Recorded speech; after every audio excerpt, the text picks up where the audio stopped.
Good evening, everybody. Welcome to Committee of the Whole, held at 6 p.m. on May 16th, 2023.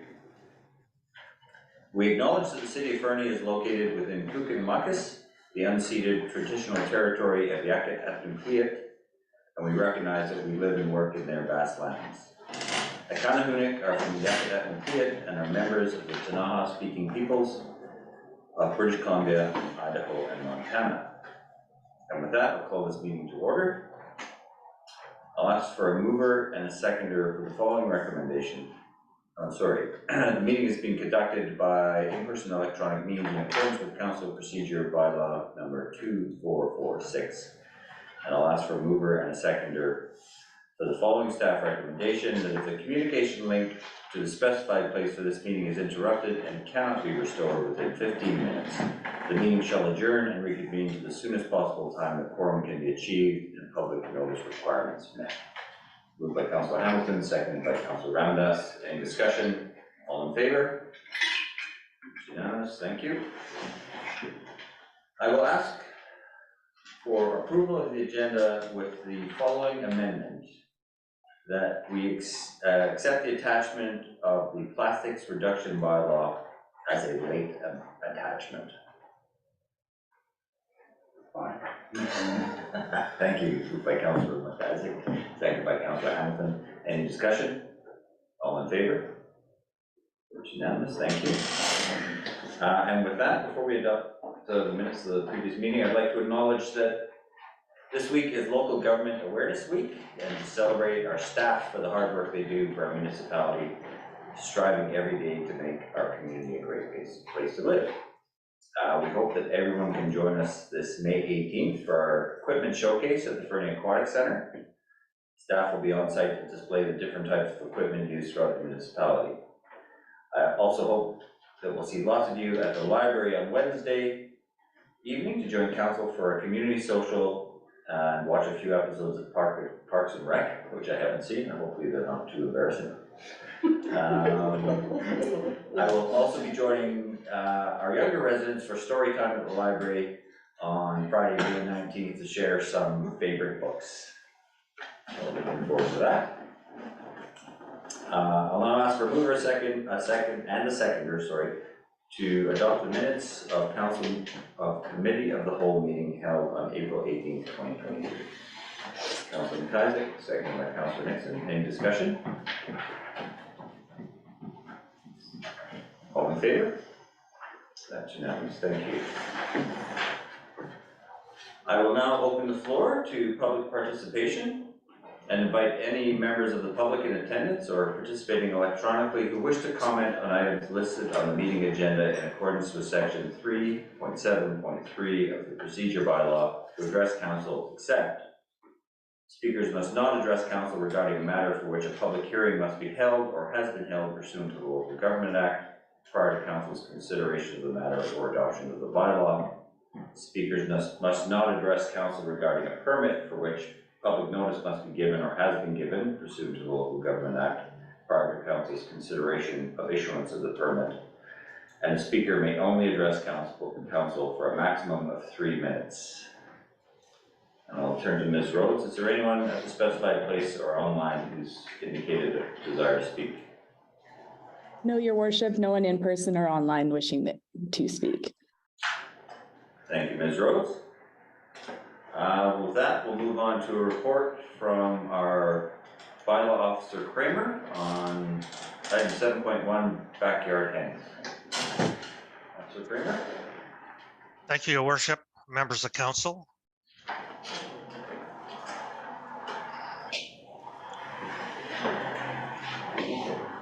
Next slide, please. So I just want to give council some background of where we actually got to this point for today. On December 20th, 2021, citizens presented to council desire to keeping backyard hens. And at that point, council directed staff to prepare a report and return to council for direction, which we did. And on April 19th, 2022, at the Committee of the Whole, council directed staff to draft proposed amendments to the Animal Responsibility Bylaw, which permits the keeping of backyard hens to outline clear regulations, processes, and requirements for the hen keeping. Backyard hens are presently allowed under Section 10, Schedule B, and the Animal Responsibility Bylaw in zones residential West Fernie and residential West Fernie steep slope. So they're actually already in place in that particular zoning. The District of Alford and the District of Scarborough also allow back hens. Next slide.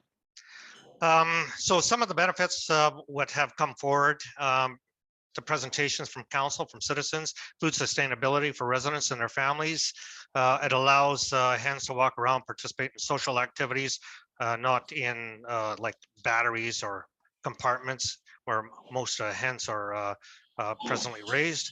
It's consistent with the official community plan under community health and safety, and under Section 4G. Point 1, to review municipal bylaws on a neighborhood basis to ensure that there are no inappropriate barriers to residential gardening or other urban agricultural pursuits, which this would fall under. Next slide. There's a couple of issues dealing with backyard hens that have come forward. Noise, need for possible bylaw amendments to the noise bylaw.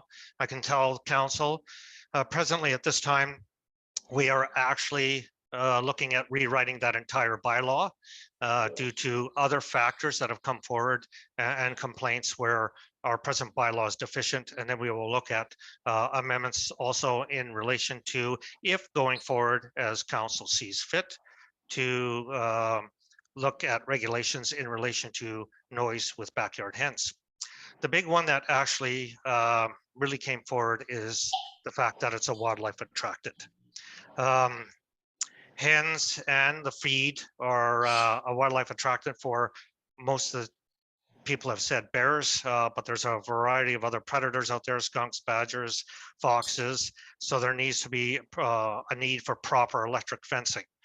With wildlife attractants, I have added a article from Clayton Lamb, grizzly bear scientist in the Elk Valley. It's attached to the agenda. And he had written in relation to some of the issues. So, and it is correct that we can mitigate predators with electric fencing, but we can't eliminate it as a wildlife attractant.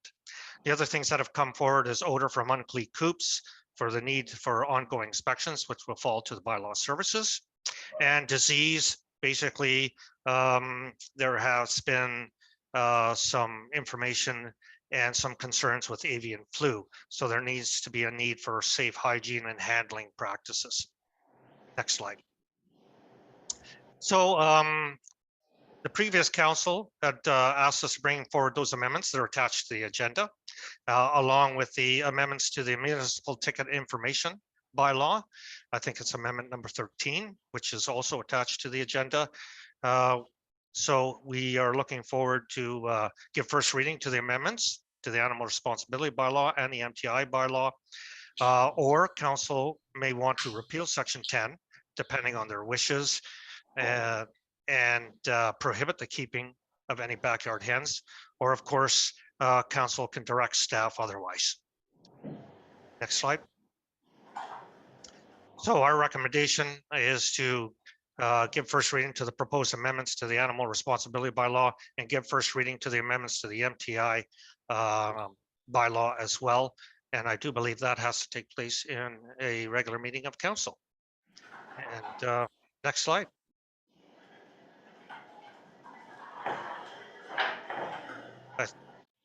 I think that's it. I think it must be. There we Thank go. you, thank you, Officer Kramer. Any questions for Officer Kramer? Councilor Nixon. Thank you, Mayor Mulligan. I'm just wondering if the capacity of our bylaw, 1.5 full-time equivalents, if you're going to be able to go out and, I mean, there's 3 very large files on this committee as a whole that belong to bylaw, and I'm just wondering, do you have the resources to follow this up? I mean, people are gonna come in, it's gonna be like a brand new toy, and they're gonna have the chickens, the 5 chickens in the backyard, and then within a month, or 2 months, or 6 months, they're gonna forget about the fencing, or the fencing is gonna get knocked down by a fence, or by a tree, and then there's gonna be a bear coming in. So I'm just wondering what the capacity, if you have capacity to follow up on this. Thank you very much, to your worship, to Councillor Nixon. Yes, that is always something that we look at, is the capacity that bylaw services has in relation to new things coming in. And this one, along with the plastic reduction bylaw, gives us some concern. We are going to have to do inspections with the electric fencing. We're going to have to buy the equipment in order to do those inspections. And there is a stipulation within the bylaw that each owner of backyard hens has to have the testing equipment as well. Because one of the biggest things that we found is that in between inspections, like you said, different things can happen. Tree can fall in an electric fence, or you get it grounded out by a branch, or the vegetation grows to a certain point where it starts connecting with the electric fencing, and it's not doing its job. Basically, it's just wire on a fence post, and it's not keeping the predators out. So that's going to fall to us, and we're going to have to develop a diary date system for all the permits that we issue in relation to backyard hens, track those, and then do those inspections basically every 3 months. That's what we're looking at.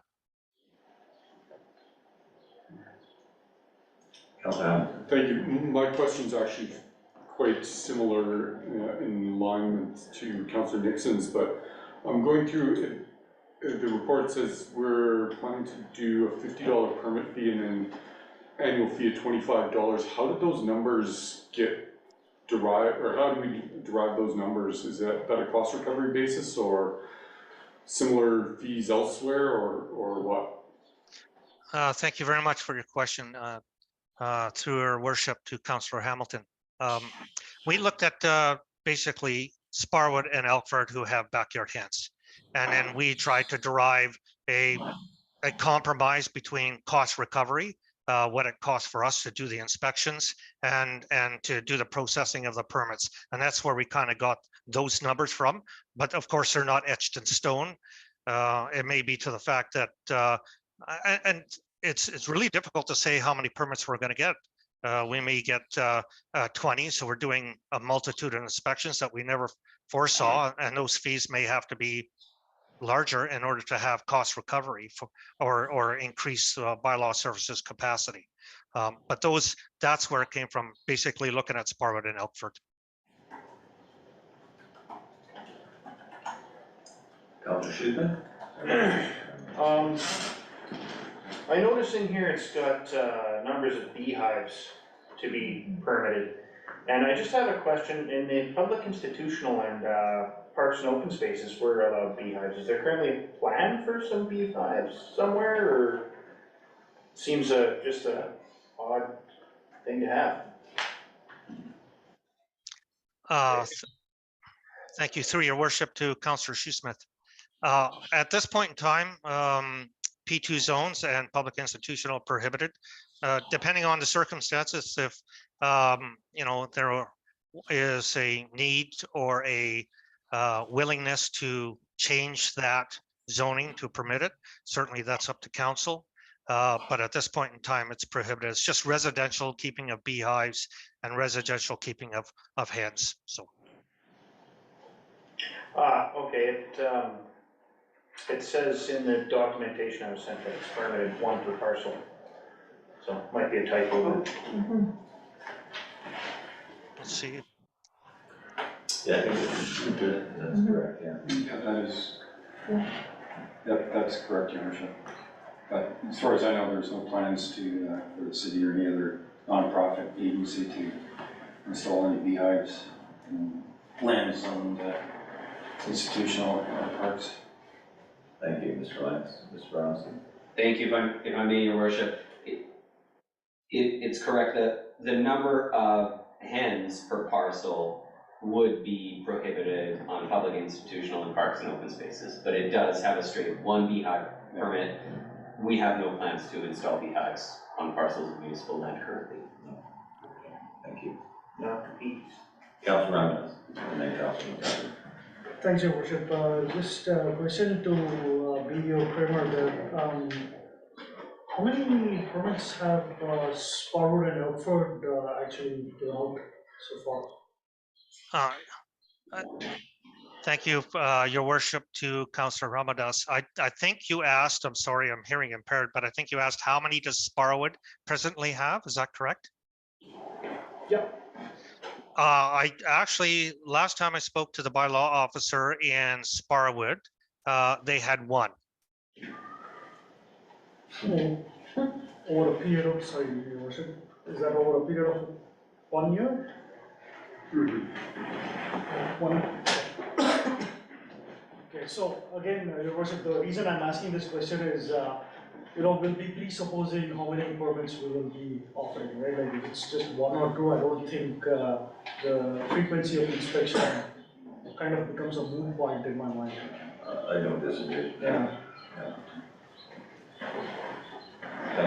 Thank you, Worship. Just as a comment to Councillor Shoesmith's question earlier, I think there's actually potentially some value in supporting that beehive on Overland. I could imagine a school potentially doing one, or the community garden potentially taking one on. So, but with regards to my comments on this, I was very interested, again, reading Dr. Land's comments, and I do think it behooves us to continue to pay attention to the negative aspects that are always come from this. Doing solid electric fences and inspections and all these things are very good and will probably prevent bears and wolverines from attacking people's chickens. But it doesn't stop them from potentially being attracted into the neighborhood in the first place. They just don't become conditioned to doing it. And what I'm wondering is, would it be now, bearing in mind Councillor Ramadas's question about we don't know what the level of this problem might actually be. If we end up with 1 or 2 places with backyard chickens, it's likely to be relatively small, but assuming we get a few, is there going to be an opportunity to review the results of having a bunch of backyard chickens, whether or not there's been increased predator activity, more negative human-animal conflicts, et cetera, like or do we have metrics on it, and will we be tracking it so in, say, 5 years from now, we can look back and say, okay, this actually was a good idea, hasn't really substantially changed any of the nature of conflicts and so on, so we should carry on, or alternatively say, actually it has dramatically increased in areas where chickens are being kept and we should review the bylaw. Does that seem like an appropriate thing for us to do, is to set some sort of timeline when we should do a review? Yeah, I absolutely agree. Dr. Lamb's report did give me considerable pause about the potential conflicts that we will create at a time when we are actively removing attractants in the community. And I do not want to discount the position of food security and those positive aspects of this, but it does create this other issue that I think, given where we're located, is potentially, and Dr. Lamb points this out, is potentially puts us at greater risk than other communities that have Sparrow and Elford aside, other communities that instituted the backyard hen bylaw and potentially don't face the same challenges. Yeah. Right. And I wonder, sorry, no, it's not exactly, 5 years seems almost like too long a window for review. It feels to me like an annual review, depending on the numbers, as Councillor Ramadas has indicated. Well, the reason why I was putting forward 5 years is because for those of us that have lived here for a while, we know that the number of bear incidents in the community varies wildly from year to year. So I would like to see a trend line as opposed to a sample. I think 5 years is probably sufficient to do that. Now, I do want to support, as you said, I think food security and people having the ability to be part of the food that they provide their family and all this stuff. This is very important. And there is a balancing aspect here. There is definitely some trade-offs, but I do think that it warrants a review after a period of time. And then I have 2 small persnickety details, if I may. And that was that I noticed that on page 15, under the permit, that it says ask for permission for your neighbor to have 6 hens, but everywhere else in the document it refers to a limit of 5. So that's probably just a typo. left over. And then, page 14 and 10.9, I feel like all of those words should be in present participle form. It says, do euthanize, slaughter. Yeah. Fair. So, apologies for the persistence. No. If I may, Your Worship, I don't look at it on the PDF format, which was document design. That is in it's in the bylaw details, I think. Well, that's all. Which page is it? Page 14?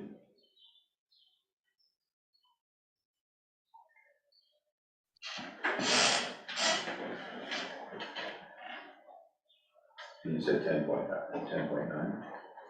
Yeah, no Yeah, slaughter. okay. No slaughter, euthanize, or bury a hen on the property. Thank you for The that. meaning is very clear, Yeah. Fair. just doesn't read. Thank you.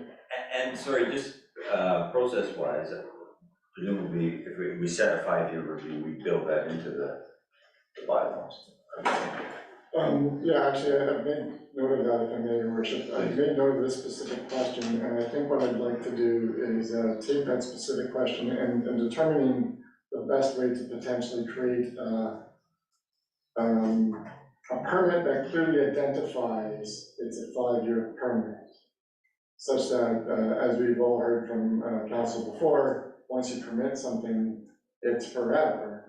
To create an environment in which that permit has a clear timeline, I think we would try to identify that and see how we can put that into the bylaw in such a way it's clearly identified that all permits issued under this bylaw will have an end date. Thank you, yeah. Unless extended by council. Seek counsel, legal counsel, work on that to provide that. Councilor Shoesmith, and then Councilor Kelly. Councillor Kevin McKaiser kind of took some words out of my mouth there. I definitely think that perhaps a trial period is the wisest way forward. And I really like the idea of the neighbor consent forms. That's I think this is pretty well thought out. Councilor Kelly. Your Worship, through to Officer Kramer. West Fernie, we are currently allowing. Have you got any metrics for West Fernie? Have there been complaints? Have there been anything like that? Your Worship, to Councillor Kelly, if you're asking me if I've gone through West Fernie looking to see if we actually have some backyard hens, we don't have a permitting process right now. So actually, I know of none in West Fernie. I've had no complaints in West Fernie of backyard hens. The only complaints that I've had since I have been here in the city has been 2 in the annex, and then those were brought into compliance. And the only way to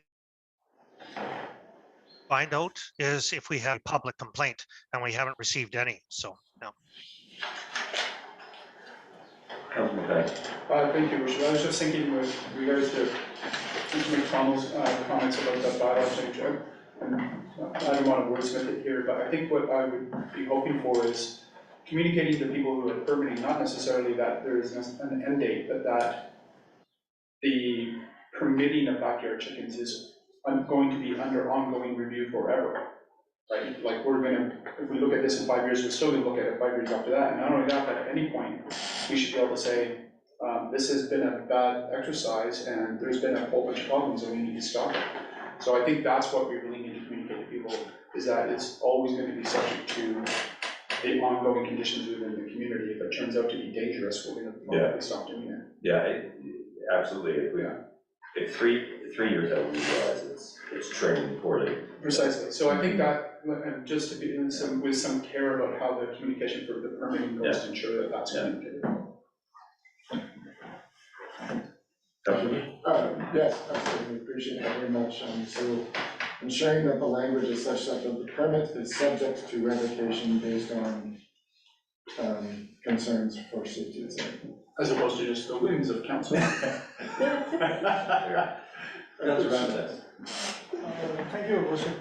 Just in light of what Dr. Lam has said in terms of wildlife attractants and balancing it with food security, I also feel like there should be a steeper cost of non-compliance here. Like $25 is what I hear. While I understand where Officer Kramer is coming from, it's just based on Sparwood and Elmford numbers. Maybe we should think a little more deeply about cost of non-compliance here too. In the sense, talking about sunset clause here, when do we want to do a trial period and all those things, but the fine portion is also important tool that we have here. Knowing very well that if this is going to become a wildlife attractant, there is going to be a steep cost that the community will pay for this. Yeah, no, I don't disagree. It does in the municipal information ticketing, I'm getting that right, bylaw amendment, propose a $500 fine for failure to possess a permit. I did think, are those the numbers you think should be higher? I'm thinking like right from the word go, like wasn't it? Where did I hear $25 here? It's the annual permit. That's the annual permit. Sorry, $500. No, Okay. No, but I did think in that, I did think, I made a note that the failed to have a functioning electric fence should be at least equal to the, that strikes me as one of the sort of key mitigations in this whole policy, and as such, that should at least be the same as the failure to possess a permit. I felt it equal $500. It just felt to avoid that mitigation would be hugely problematic. No, shocking, isn't it? Yeah. That's what it does.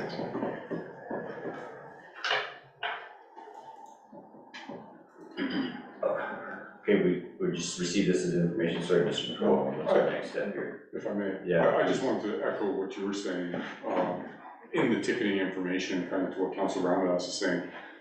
I feel that given all of the greater society or greater community risks, we need to make the stick a lot bigger to keep people in compliance. And $200 for failing to have a functioning electric fence, like that to me, given the amount of investment that's going into this on an individual basis, it's like a rounding error almost. Yeah. I mean, it's not, but No. I feel like all of the chicken allowances should be at least $500, if not even more. Like, let's make it punitive. If you're going to do this and not follow through, not stick with it, then it's going to hurt as much as it's going to hurt the community. Yeah, I don't disagree with that, because you're also making a commitment to community safety here. Yeah. If,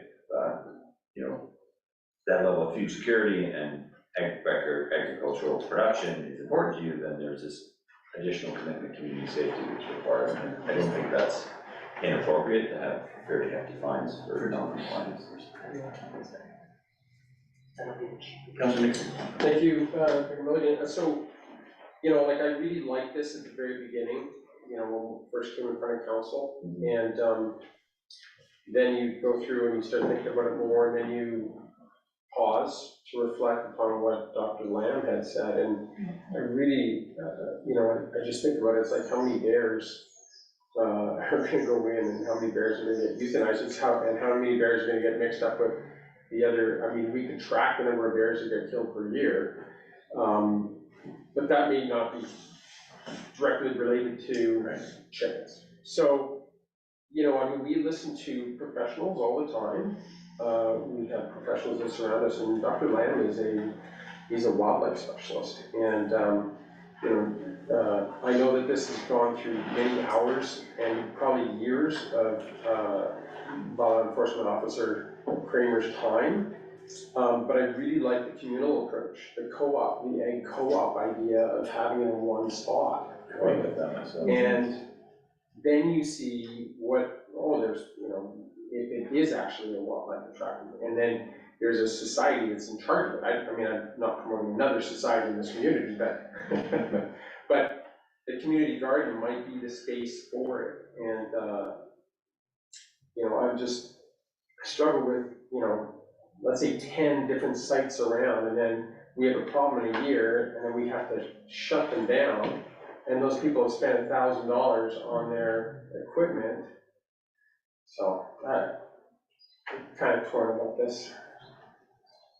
Councillor Hamilton and Councillor Ayaka. I really like Councillor Nixon's idea there, because I think it also dovetails with what Councillor Ramadas was saying earlier, is we don't actually know what the total buy-in, so to speak, is going to be, what the numbers are, and, you know, if it's a handful of people, then the communal area might make sense for everybody to kind of spread the cost and become more neighborly and all of the benefits of that, versus having it spread out and having multiple attractants placed throughout the community.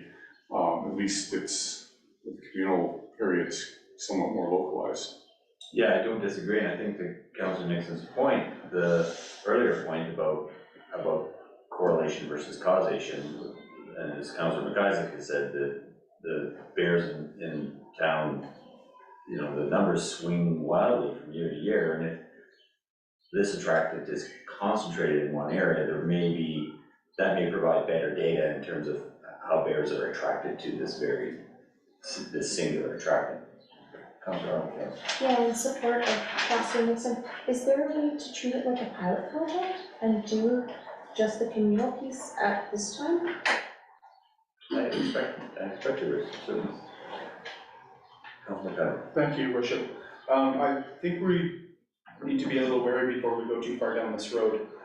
There's a lot of regulations associated with chicken keeping, and there's some latitude allowed for like a person at their home to keep a couple in the backyard. But as soon as you start raising up the numbers and making it coordinated, now you need like an on-site federal inspector and all kinds of crazy things. And I don't know what the rules are, but I know a lot of small poultry businesses have gone out of business because of the regulation aspect once they've gone beyond a certain threshold. So before we start pushing in this direction, I think we would need a lot more information about the rules and regulations before we start pushing down that road. Yeah. I honestly, it's a very interesting idea, but I feel there's been a lot of time, energy, and thought put into the process of allowing, and we're not unique. This is happening in a whole bunch of other communities. I think it can go well. It just needs to be managed well, it needs to be communicated well, and it needs to be, data needs to be collected on it so we can see over time if it works. I don't think we need to mess with it too much right now. Yeah, and Officer Kramer did in his report point to a number of various I'm gapping on the word, but biosecurity protocols required, and to your point, the larger the concentration of hens, the larger the biosecurity challenges, in addition to the attractant challenges. So I think that's a fair point. Yeah. So do we direct Officer Kramer to bring this back to regular council for meetings? I know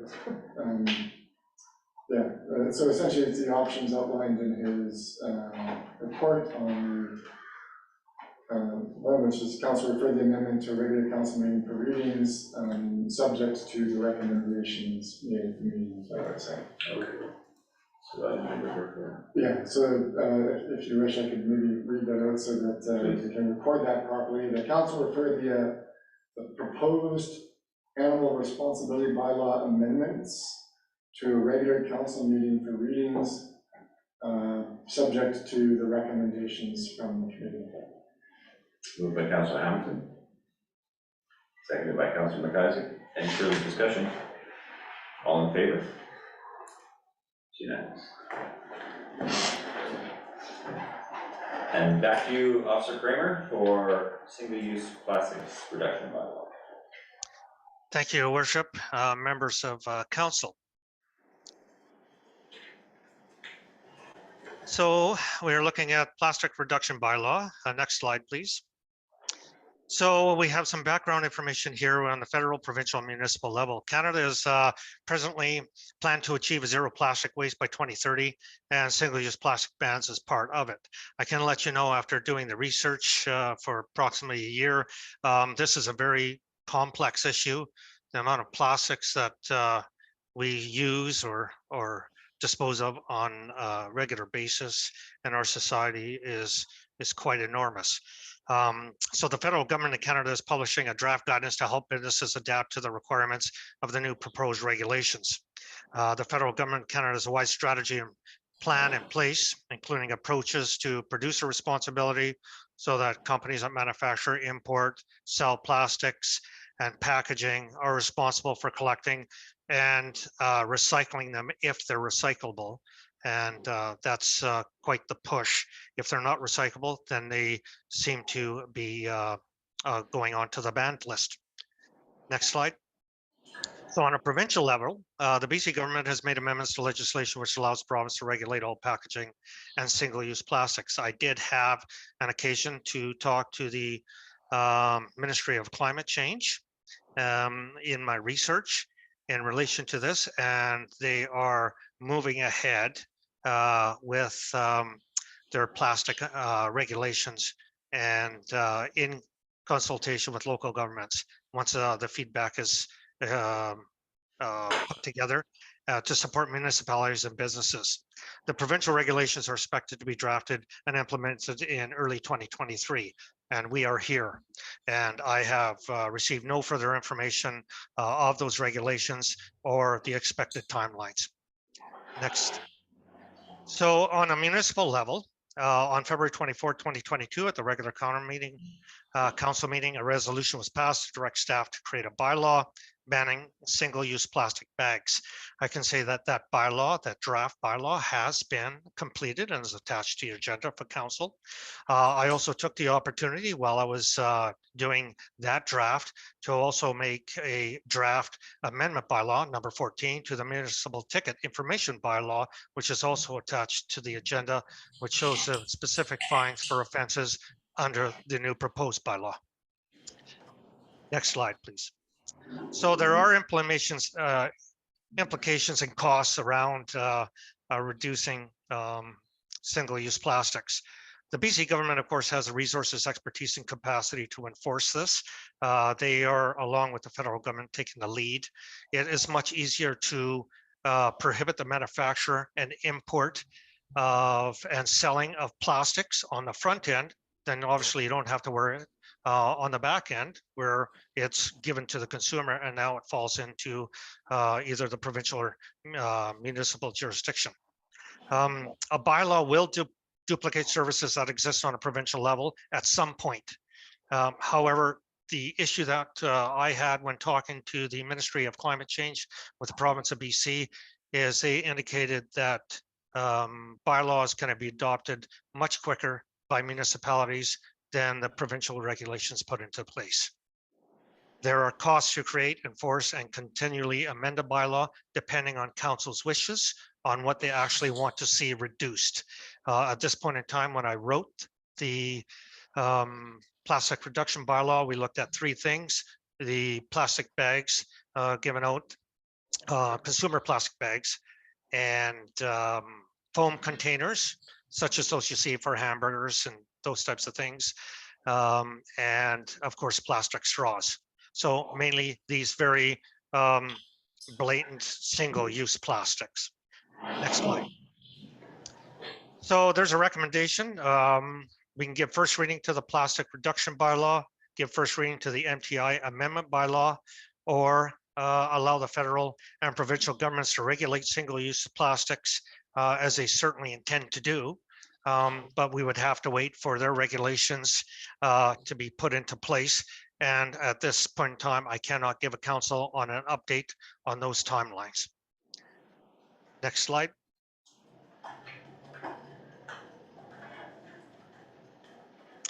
So the recommendation, of course, is to allow the provincial government and the federal government to regulate single-use plastics, as they certainly intend to do.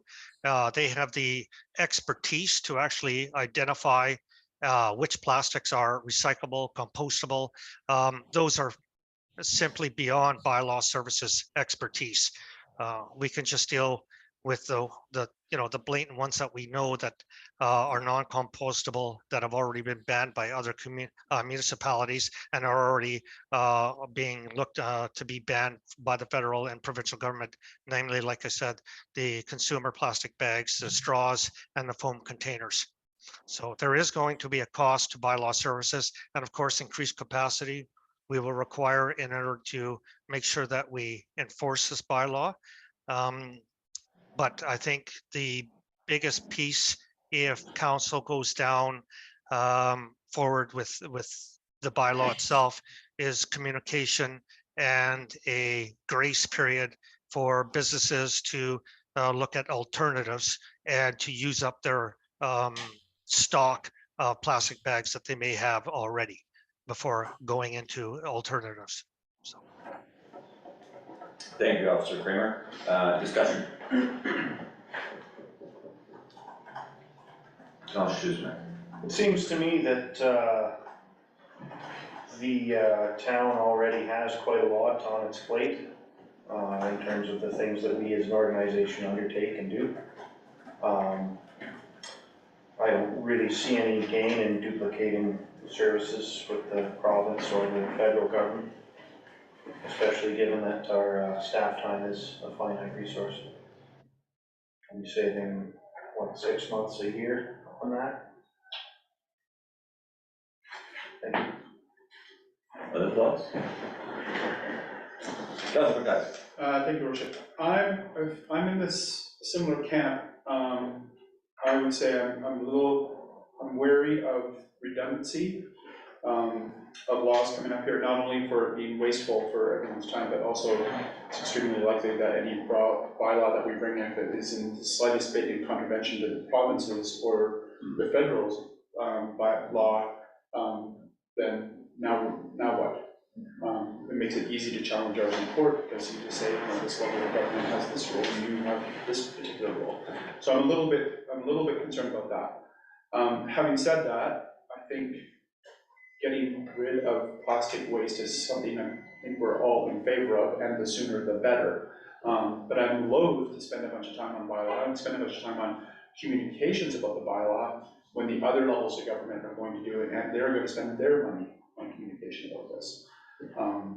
So I want to do it, but I don't want to do it and then see it again. I have to suggest, I disagree. Like we as a community position ourselves as, an outdoor recreation hub. We're positioning ourselves as for long-term sustainability. I just find, I understand what you're saying about the potential incongruity between bylaws, but I also think bylaws, as the province and the feds will telegraph their intentions, we can quite easily harmonize any bylaw we have with those intentions coming down the pipe. And potentially, and this is supposition at this juncture, of course, access funds that they would provide to enact enforcement in our own communities. My sense of this is we've dithered on this a long time as a community, and when council was talking about it initially, some stores actually stopped ordering plastic bags already in preparation for a rollout of a prohibition on plastic bags, a prohibition on drinking straws, and other single-use plastics. I just find if we wait for other levels of government to do this, we could be waiting a very long time.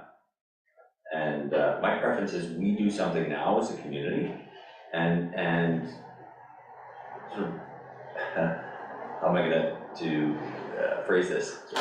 Aspire to our own description of ourselves. Rossland has a very robust single-use plastics bylaw. They've actually created a cottage industry in that community where people are providing bags with branded, Rossland branded businesses on them, sort of talking about their successes. And I think we have an opportunity here to lead by example and let the province and the federal government catch up to us versus waiting for them to do something, which I think we've been waiting a long time for the province to do something on this, and they just keep kicking it down the road as well, and I'm just not comfortable doing that as a community. I think I'm more comfortable setting a positive example. Councilor Hall.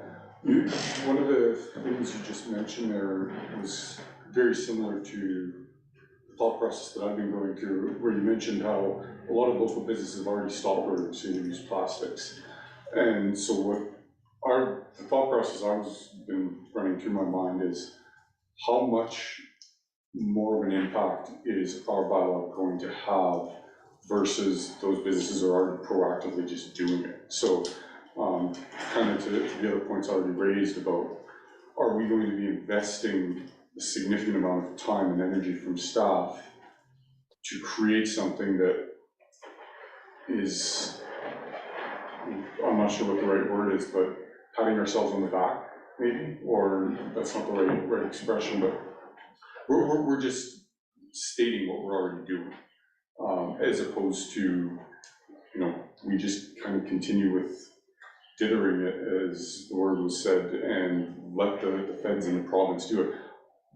I really would have liked us to have seen plastic ban implemented a couple of years ago, but at this stage of the game, to your point, I don't know, is the province and the feds just gonna keep kicking this down the down the road a little bit further, or are we gonna see concrete actions? I think the dates were 2024, 2025,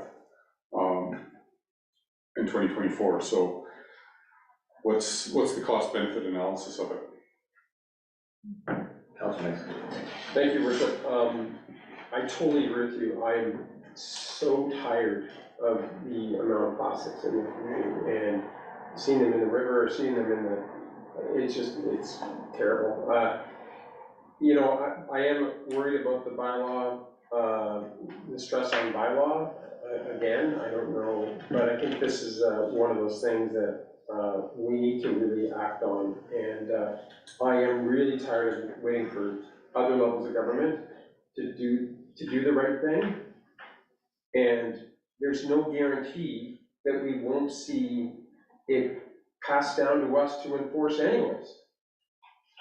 So at the end of the day, they can educate, but if our bylaw is a little bit out of sync with their bylaw or with their laws, then we can adjust and let them educate. But there's no guarantee that they're not going to give it to us to enforce anyways. Yeah, because as I recall, 2 years ago when this came up, the province was then working on single-use plastics process, and that's 2 years ago. And to your point about patting ourselves on the back, and I know you didn't mean it exactly like that, what this will do is formalize a position of the city of Fernie on our expectation of local businesses in terms of single-use plastics. I appreciate there will be an impact to staff and time, particularly on the education piece, where I think the front loading, I think that's where the big lift is going to be, is rolling this out in the community, presenting it as an expectation, indicating the municipal ticketing potential outcomes of non-compliance.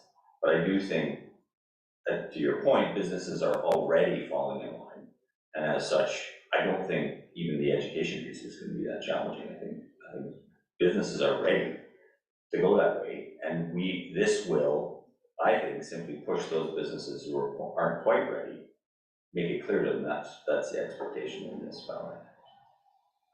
Councilor Ramdas, and Councilor.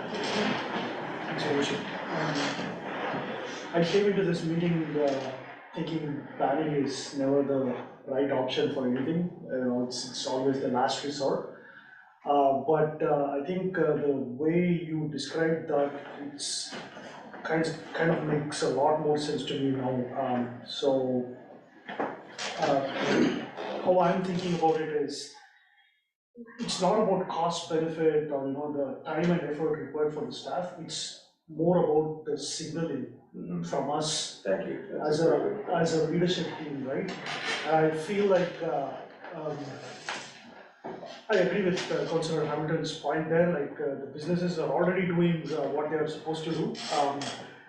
What will this achieve? But I feel like it just formalizes everything, and if there are any more businesses that were on the edge on this one, they would also perhaps adopt this.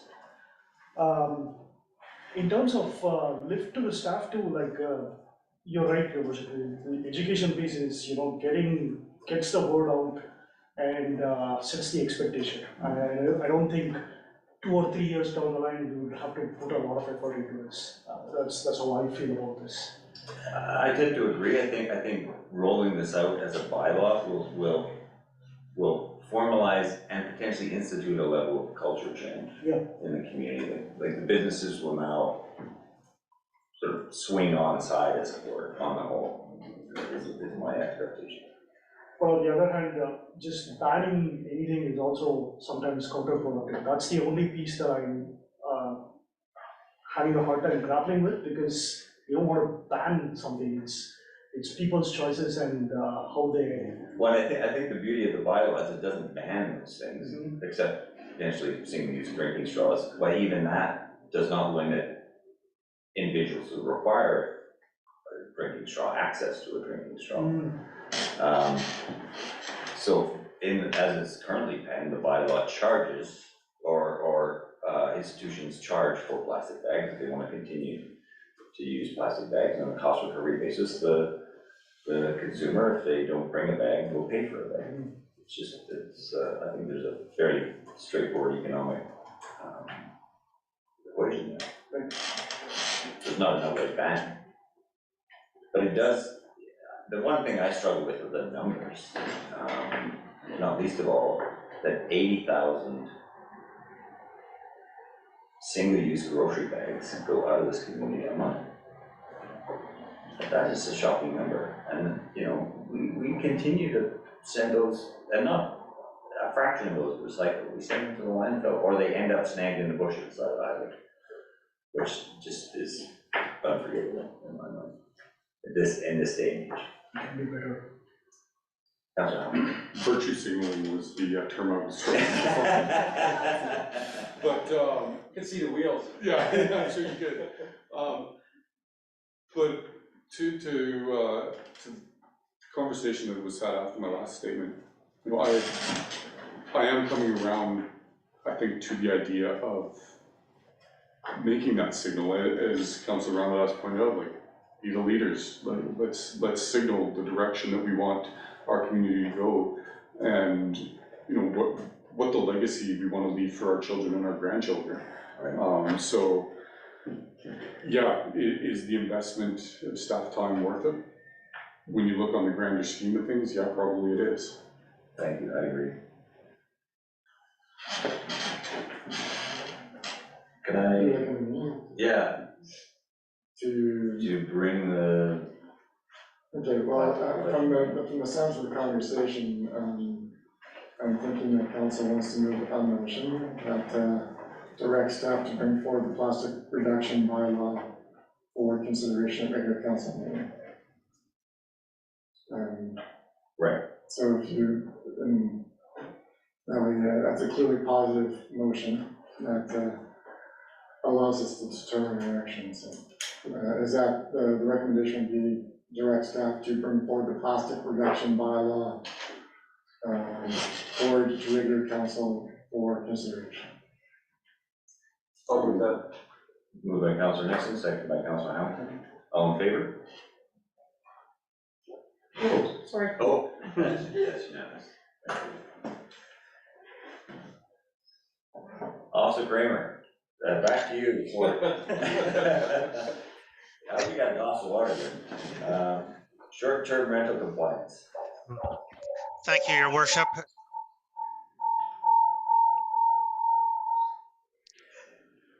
Thank you, Your Worship, and members of council. So short-term rental compliance, I just wanted to give an update to council in relation to our efforts to bring short-term rentals into compliance and the investigations that we do on illegal STRs. Next slide, please. So on December 14th, bylaw 2414 was adopted, which provided new regulations for short-term rentals. They are not permitted in secondary suites or secondary dwelling units. They're only valid for principal residence. The zoning bylaw allows for STRs in Pinnacle Ridge, 901 2nd Avenue, Riverside Village, and Silver Rock. So that's under zoning bylaw 1750. Next slide. The background, there's an increase in complaints of illegal STRs and investigative time in 2021 and 2022. So that took up a significant time by license officers trying to track these down, basically trying to identify the addresses due to the fact that if you've ever been on Airbnb, they never give you an exact address. They give you some pictures, but never really some basic information. So the city contracted Granisys, also known as Host Compliance, is a company to assist with address identification and compliance. They provide data on two main categories, basically compliant and non-compliant. Next slide. So to understand some of the statistics that are included in the report, I wanted to let council know some of the files that we'd have to deal with in order to make this a success. The first one is an exemption data file, also known as a whitelist.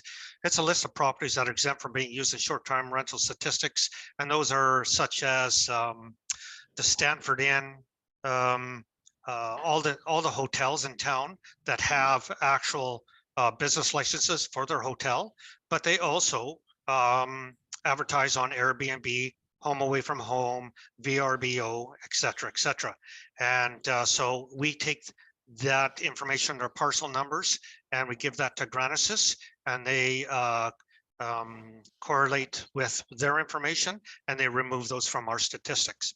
The registration data file is also known as a business license file, and is a list of all properly licensed short-term rentals in the city. In January of this year, we began to do renewals with our short-term rentals, all business licensing.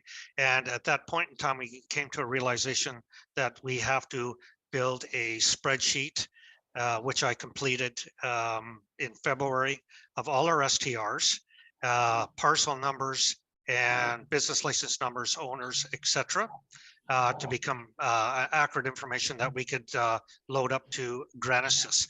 So basically these files, we have to, we download them onto our computer, and then we upload them to Granisys, who puts them into their database, and then all those things are correlated, and it spits out exactly who's not licensed and who is. The last one is an assessor data file, and it's a list of all properties in the city of Fernie with parcel numbers and civic addresses, because properties are being sold, and so we do these every 3 months. Next slide. So here's some of the statistics. You can see that the most notable one is in February of 2023. We built our Excel spreadsheet of all the properly licensed STRs in the city of Fernie. And so it looked like 113 if you look, and then 16 non-compliant. And then we found out our system was inaccurate, and we came up with 155 by Granisys, and the city of Fernie, I calculated 158. And Granisys said not compliant 22. The city of Fernie database came back at 4. And there's a couple of reasons for that. Is if you look at short-term rentals, they can have, for instance, you have a short-term rental that's advertised on VRBO, Home Away from Home, Airbnb, and a variety of other platforms, and it doesn't have a business license, say 6 platforms. It looks like it's got 6 non-compliant STRs in the city of Fernie. There we go. And actually it is only 1. So that's why we wanted to make sure we had accurate statistics to show council. And in between writing this, there was 3 applications that came in to the city of Fernie that hadn't been uploaded to Granisys. So they got 158, and They had 155, we got 158. Next slide, please.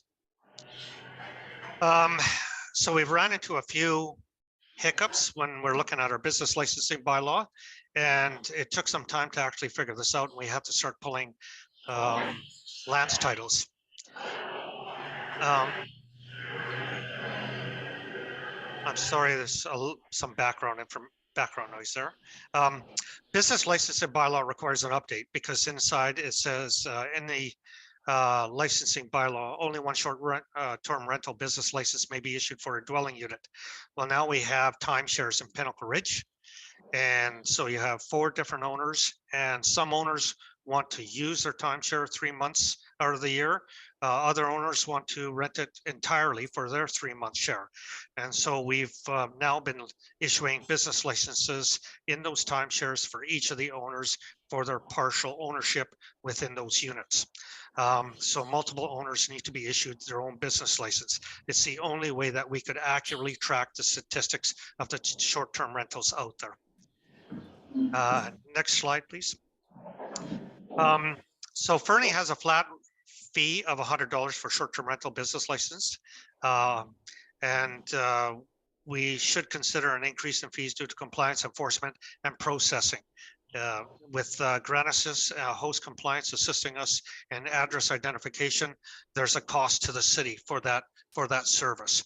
And then of course, there's different license fees between primary residents and non-primary residents. Next slide. So here's a quick table of some of the business license fees when it comes to short-term rentals for different municipalities. And I tried to break them up. There's a multitude of ways that municipalities do their business licensing. Some go by bedrooms. So I tried to look at the ones that were mostly primary residents and non-primary residents. Non-primary residents would be the ones like Silver Rock, Pinnacle Ridge, 901, 2nd Avenue, etc. Where they are designated condo hotel, and they're actually basically like a business. So you can see the Fernie there is a $100 flat rate, and it goes all the way from $900 if you look at Squamish for primary residents to $3,000 for a non-primary. Next slide, please. So bylaw services, we continue working with property owners to gain compliance. We've had a issue with our business licensing, the way that renewals take place. Our computer system basically automatically in January prints out renewal invoices, which may not have reflected the new STR regulations that were brought forward in 2020. And slowly but surely we're seeing those. Sometimes we get public complaints or host compliance. We identifies those for us, and then we have to go and let the owners, the property owners, know that their garage suites or their carriage suites are no longer a valid STR under the new regulations. So we investigate complaints of illegal STRs, and of course we give property owners time to come into compliance. I can say that Granisys host compliance is an extremely important tool for the success of our compliance efforts and bring in accurate statistics to council. So, next slide. There we go. Thank you for that, Officer Kramer. Any questions or discussion? I had one question. Looking at the statistics slide, and it's on, I don't know what page of the report. Sorry? 81. Page 81, thank you. We've got properties in or near Fernie, property address identified, and then the compliant and non-compliant numbers don't add up to either of those 2 numbers. So I'm curious how that works. Okay, so thank you very much. Through your worship to Councillor Hamilton. Thanks for the question. Those are, and it's difficult for me to understand those with Granisys the way that they explained it. But in the beginning, we use a shape file, and we get that from our GSI or GIS specialist in the city of Fernie, and we take that shape file and give it to Granisys. It's not always perfect. Sometimes we have STRs that are for instance, on Vandenberg Road that are just outside of city limits. So there's about a 200-meter kind of a grace period. And then we looked at our shapefile at one time and it never included the cedars. And so we had to get another shapefile, make sure that we included the cedars. And then we had to make sure we told Genesis, yes, we have a large resort next to us. We can't, they put in some parameters in looking for these address identification. And sometimes they include those that are just slightly outside our jurisdiction. So sometimes those statistics aren't really that accurate.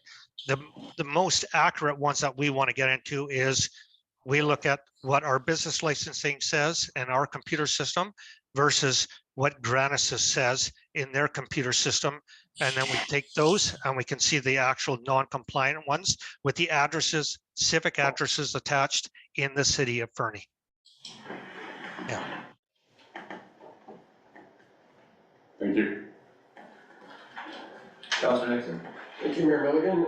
Just wondering about the cost of Granicus per year. Is it, and I know that it's a very valuable tool. I'm just wondering about linking that number to our fees that we charge, so that it's cost recovery as well. So, or more. Thank you for your question. Through your worship to Councillor Nixon. I'm going to maybe give that over to Director Burdette. I think I know the cost, but he may have received an invoice of an increase for 2023 or 2024.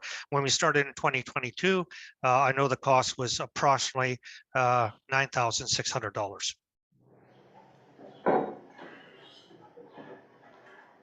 Mr. Burdette, do you have a comment? Can you hear me? Yeah. Oh, okay. Yeah, that number is still accurate. So I have nothing to add to that estimate from Mr. Kramer. So I know you haven't asked for any decision here, Officer Kramer, but I'm wondering, like, it does strike me that a fee adjustment is in order here in terms of the business licensing fee. Looking at your data table there, is that sort of the next step? Will you propose a business license fee or adjustments to the business licensing bylaw and this associated fee schedule? Thank you for your question, Your Worship. Yes, we have started looking into not only our short-term rental fees, but also all our business licensing fees. And we wanted to make sure that we are consistent. There's some other areas of concern out there, specifically being consistent with our partners in the Elk Valley, being Alkford and Sparwood. And so we wanted to take a global look at all our fees. I just wanted to let you know that our STR fees, because they affect mostly Fernie, because of our resort community status, and we're trying to have conversations with Sparwood and Alkford to see if they have any interest in moving forward with a review of their business licensing fees to be consistent with us. Thank you. Councilor Nixon. Thank you again, Mayor Milligan. I've always, and I'm not sure if this is the time to give feedback on this primary residence thing, but I've always had a little bit of an issue with the primary residence in that we have a lot of second homeowners that come down here from Calgary who would love to rent their places out, but the second they go to say it's their primary residence, it is not. And those people are never going to rent their homes long-term. If we have it so that we know that they're a second homeowner in Calgary, they potentially could rent those homes out here on a short-term rental basis, providing that they have all the, 2 off-street parking and, they buy the license that's gonna be really expensive now, right? But I'm not sure if this is the time to give that feedback, and hopefully when we do a fulsome review, we can add that in for our second homeowners. Yeah, I don't think it's inappropriate to raise that as an opportunity for inclusion into the bylaw at this juncture. We haven't undertaken those changes.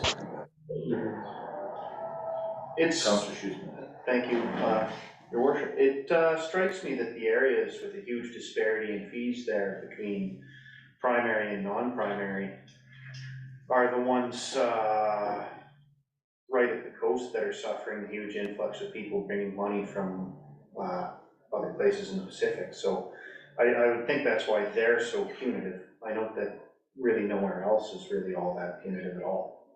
So, be a separate issue, that's. Councillor Rahman. Thanks, Your Worship. To your point about the licensing fees needing relook, I just have a question here, like is keeping it consistent with other communities the goal here, or should we set it at such a price that reflects our current needs in the community?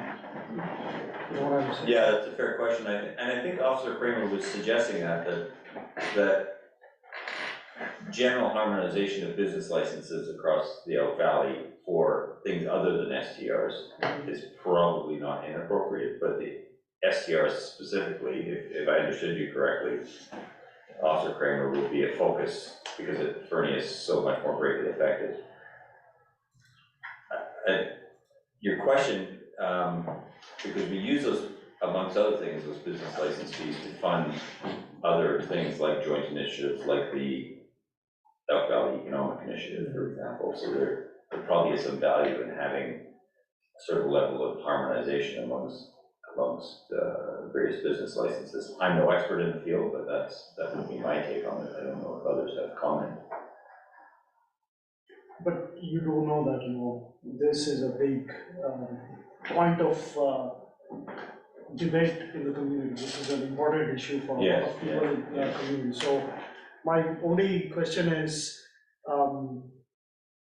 if you are looking at this table on page 80 and comparing ourselves to other communities, I just don't think it is much relevant for us at times. It might just be that, you know, we set the that actually reflects the cost of enforcing as well as the opportunity cost for property owners.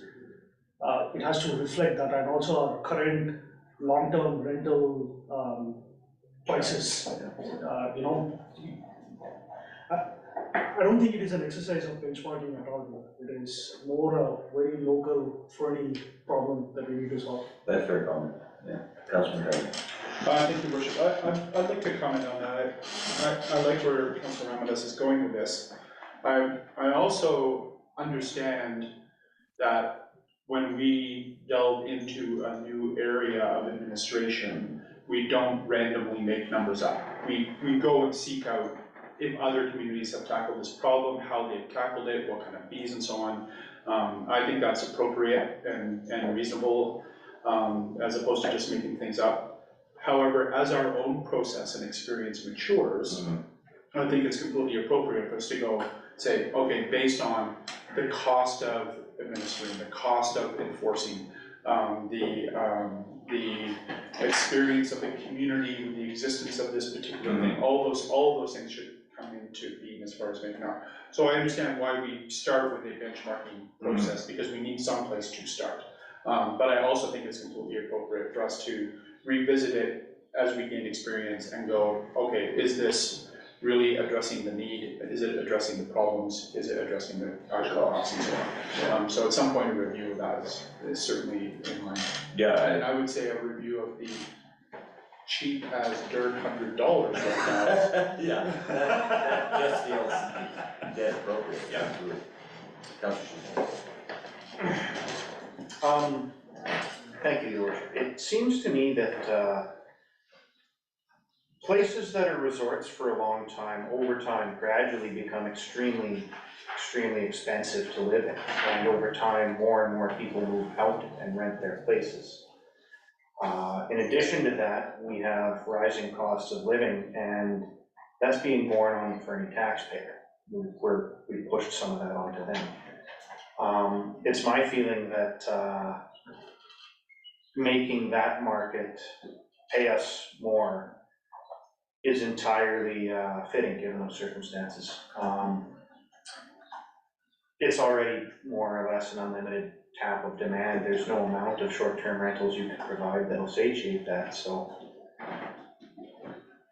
I feel that everybody coming here on those short-term rentals is benefiting off of all the things our taxpayers have paid for, and in return, not really contributing directly that much back. Councillor Ramirez and then Councillor, or actually, sorry, Mr. Barnett, do you have a comment in there? A clarifying point, if I can, Your Worship, there is also one revenue stream that does become reinvested in the municipality in some form, albeit not within municipality's control, because the municipality did endorse Tourism Fernie as the recipient for our hotel tax and OAP, or our online accommodator platform tax. And so there is a small tax on hotel rooms, MRBT, and there's a small tax on Airbnb, or online accommodator platforms. Revenues from that in part go to Tourism Fernie to fund their destination marketing operations. And so there is an investment in economic development managed entirely out of our hands and entirely by the province, and implemented through Tourism Fernie's 5-year master planning process and then annual updates. It's just a small piece of nuance that I think needs to be recognized, because there are some funds as a tax tacked on to online accommodations that then do get reinvested. Thank you for the clarification. Councillor Ramirez. Thanks, Your Worship. I just wanted to say I agree with what Councillor Schusman is saying. Okay. Councillor Kelly? Oh, yes, I do. Thank you, Your Worship. I feel like I'm putting myself in the unenviable position of defending STRs here, which I do not want to do. But I do think it's appropriate to remind everyone that many of the people doing STRs in our community are taxpayers here. They live here, they're renting out their rooms, they're using that to pay the significant costs of living in a resort community. So we mess with that at our peril, right? We don't want to punish the citizens that are living in our community and who are paying for our facilities, et cetera, et cetera. Having said that, I don't think making STRs punitive is the solution. The solution is we just need more diversity of housing options, so people aren't forced into that particular situation. Fair enough. Any other discussion? I did want to ask one clarifying question, Officer Kramer. Where you have multiple ownership timeshares, as you said, and some people want to rent their entire, call it 3-month portion out. Is everyone then required to have a business license, or is it just the single user who's going to rent that space? Thank you, Your Worship. If you're asking me if they each need a application and their own business license, if they intend, and those are usually only for like Silver Rock and Pinnacle Ridge, for instance, right? Where we have hypothetical an owner in Calgary doesn't know who the other 3 owners of the timeshare is, and they just want to rent it out. And so they require an application, get their own business license, and then they can advertise it on Airbnb. And that's what we are running into is multiple owners were trying to use the same business license, and we could not track who was actually the renter. We had the address, but not the owners. And so we had to try to pull land titles. So now we got one business license that goes to one owner, so we can track that. And yeah, so if they want to rent it out for 3 months, their share, they have to get their own business license. Thank you. I appreciate that clarification. Any other questions for Officer Kramer before we let him go? Councillor Evans. I have one more question, Your Worship. These Yeah, numbers? Speak up, please. Oh, yeah, sure. Sorry. These numbers we have, Officer Kramer, 22, 16, 15, 15, and so on. Are they in addition, or are they like in March there's 22 non-compliance and they are over and above the 16 non-compliance in February, or how does the math work here? I'm sorry, to Councillor or Worship, to Councillor Ramadas. If Your Worship could reiterate the question to me. If I understood the question correctly, so if you look at your monthly status report and you see, for example, and Councilor Ramirez will correct me if I'm wrong, in November, there's 15 non-compliance, but in October, there were 19 non-compliances. Are they cumulative? Is that 15 more non-compliances, or now we're down to 15 non-compliances? Well, what has happened, and I had talked to someone from Airbnb, and in relation to how these platforms work, and it's very automated. So to look at those statistics is very difficult with any accuracy. The only ones that we really base good information on is compliant and non-compliant. Because if someone rents a short-term rental, puts it on Airbnb, there's almost they're saying FlipKey has an algorithm that takes all that information and just pastes it. And now you got, say he's got a business license number, but hasn't posted it on his listing. FlipKey takes that information, just like a cover, posts it on their website. No business license is posted on FlipKey, so now it looks like two. And then it goes to VRBO. It goes to home away from home, and it starts going to all these platforms. And so it looks like, you know, you got 8 non-compliant when actually you only have 1, because what Granisys does is say all 8 have the same address. Here's the civic address. Here's the owners, and so we can see exactly where they're being advertised, but we can also see that it's only 1 actual non-compliant. It's difficult because all these algorithms are working and they take a split second. So one day I look and there's like, 27 non-compliant, and the next day there's 45, but that's because someone's uploaded and it's gone to 10 different platforms, right? It's just exponential sometimes. Yeah, and we have no control over that. No. Sorry, Mr. Brown, I see you in a comment. Thank you, B.O. Kramer. It is the absolute or total number. Yeah. So they're not. You're not meant to do the math adding those cells or that column. No. That's No. at snapshot in time. That's how many there are. Gotcha, okay. After Officer Kramer said weeding out all that noise. Correct. Yeah. So, sorry, Your Worship. No. Follow-up question, if you don't mind. I don't mind. I just want to understand, like, what's the mechanics like? So you have 22 non-compliant right now. What do we do next? Thank you, to Your Worship, to Councillor Ramirez. Can you repeat the question, Your Worship? So if you look at March 2023, we have 22 non-compliant. Right. What's next step?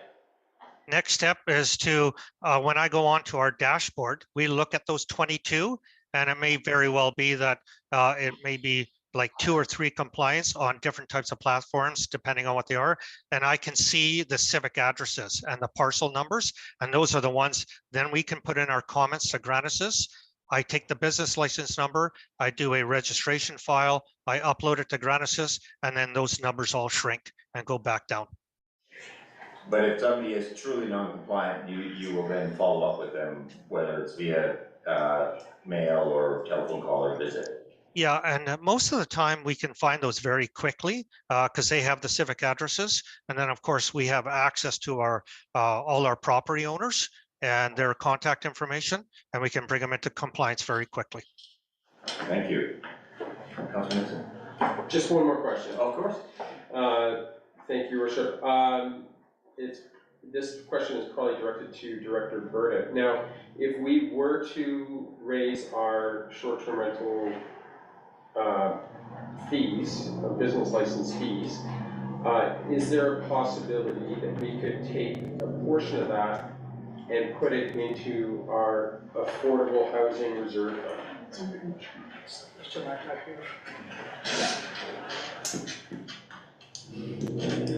like he was scratching his head there. Thank you, Councillor Nixon. Just for clarity, you were asking if we were to raise those fees, can we put it into a reserve? A portion of that, like maybe half or something like that. I don't know the exact number, but yes. Yeah, the easy answer is yes. It would just come as part of the budget process, balancing it all out. Thank you. Councillor Rabbit. One last question, Your Worship, I promise. Actually, my question was not so much about these ups and downs or numbers. I just wanted to know like how many non-compliance were there and how many did we find last month? Or the latest date, like how many were non-compliant and how many tickets were given out? So the question, Officer Kramer, is as of the most recent data set, how many true non-compliance have we found and how? Yeah, It's either 22 or 4. yeah, sorry, go on. Thank you, Your Worship. That's the latest statistic that I counted is we had 4 non-compliant.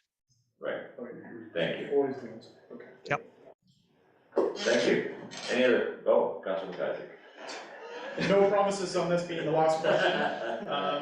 But I guess one thing that would be worth considering is 4 non-compliant out of 155. That's actually a pretty small number of non-compliance. I do wonder if raising the fees risks raising the non-compliance level.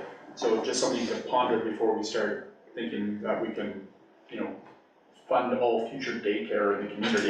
Yeah. Short-term rental. Yeah, it really is a change management question, right? Like, yeah. What are the unintended consequences of doing one thing versus another? And that's certainly something, as we move down this path, we'll have to have that conversation and see.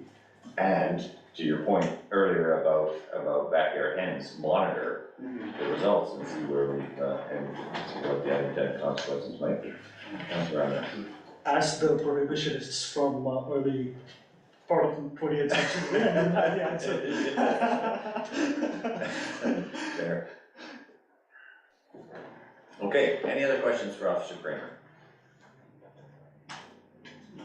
Thank you, Officer Kramer, very much appreciate your time and all the information this evening. Thank you, Your Worship and members of council.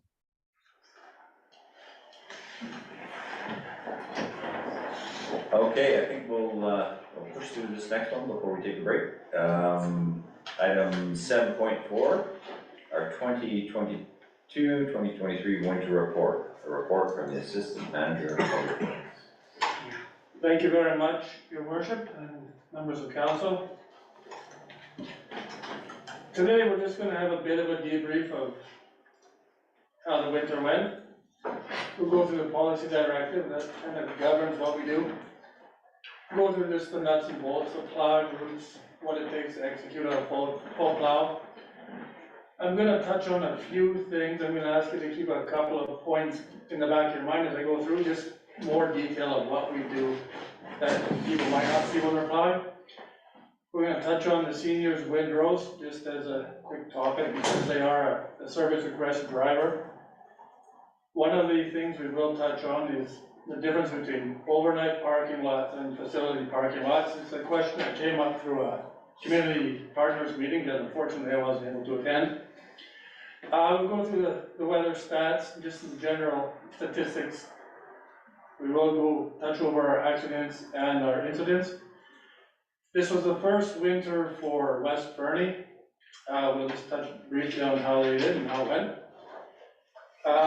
Like last year, we will touch on some operational challenges, and this year we'll end with some accomplishments on a high note. So, policy directs what we do. 0 to 3 centimeters is just a skiff. 3 to 5 is a little bit more noticeable. That's usually what you'll notice us starting to plow. We'll have the sander out, sidewalks, and you'll probably start to see a grader or a loader in the facilities, and I'll touch on base on what those are in a second. And 5 centimeters or greater is a full plow. We're going to focus mainly on that, just like last year. Again, here are plowing routes. Area 1 is the downtown section of Maintown. Area 2 is the remainder of Maintown and the annex. Area 3 is Ridgemont, Silver Ridge, Gold Creek, and Montaigne. Area 4 is Mountain View, Park Crescent, Park Ave, Castle Mountain. Area 5 is Parkland Alpine Trails, Ghost Rider, the Cedars and the Riverside, and Area 6 is West Fernie, which, as I said, was contracted out. This is just a visual of the 5 or 6 areas, with West Fernie being the unshaded area in white. And these are the priority routes of the roads, just easier to notice without the areas being shaded. We always start with priority 1. Doesn't matter what we do, whether it's just a sander going out or a full plow. Priority 1 through 5 is the order we go through. These are our sidewalks. There's only 2 priorities, but it's the same principle. Priority 1 first, priority 2 second. Now, you have full plow capacity, and this is where I'm going to ask you to just kind of keep a little tidbit in the back of your mind. In area 1, we'll have a grader and a loader working together to center plow beginning at 4 a.m. Just kind of keep those 2 fresh in your memory for a little bit. And then at 6, we'll have a loader that has a snow blower attachment, the 2 dump trucks to haul it away, with the 2 flaggers to keep everybody safe. We'll have 2 loaders with wings in areas 2 and 5. 2 sanders are out, generally focusing on the priority 1 and 2 routes just to keep it moving. And we will have 2 other graders in area 4 and 3. It's a total of 14 people needed to execute a proper full plow. Now, keeping in mind the grader and the loader I'd mentioned, and this is a question I came up with parking lots in particular. We have facility parking lots and overnight parking lots. So when we're executing the full plow, the grader and the loader will plow these parking lots as we go at 4 a.m. Sorry, Councilman Tazza, do you have a question? If I may? Yeah. Can I just ask a question about the full plow? Yeah. You had said that the plows go in order of the priority zones, but it seemed to indicate like actually different priority zones are being worked on simultaneously because of the equipment. Is that accurate? Yes, thank you for your question. Through your worship to Councilor McIsaac. All areas are started simultaneously, and they're all started with priority 1 in their own route. I see, thank you. That's a good clarification. So these are the facility parking lots. They will be plowed every full plow. And after we do the full plow, downtown the center plow, and the parking lots, this is where we didn't really touch on last year, is the winter maintained alleys. This is usually done by the loader between the tandem of the loader and grader in area 1, once they're finished. So this alleys in red, they're downtown, they will be done, plowed as part of the full plow. And then once they finish, that loader who's working downtown will move on to these other alleys in priority order. So they'll move to the annex, and then they'll come back for there's a few straggler alleys in Maintown. The senior windrow program it's a driver of service requests, mainly because people don't give the crews the allotted 48 hours it may take as per the policy. Generally, it's not going to take us 48 hours to come clear windrows, but citizens see a plow go by and then they assume that they've been missed because we determined through our policy it's much more efficient to plow the roads and then come back and clear the windrows. This is just a map, an example of what our windrows look like on a mapping system, and we give these to the operators every plow. So this is just one section, this is area 2. This is how they would indicate or how they would know which windrows actually are registered and would clear the windrows. I touched on the facility parking lots, and this was kind of the driver of me adding that in there.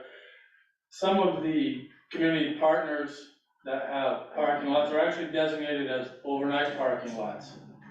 And these are the parking lots listed here. We only plow these about 3 times a winter, and the reason why is because we allow parking overnight, so they're always full of cars. If we were gonna plow every plow, we would have to disrupt the parking and unfortunately probably have to tow a few people. So 3 times a year, on average, we will place no parking signs, and scrape it down to bare pavement. And this is just a map of the 5 downtown overnight designated parking lots.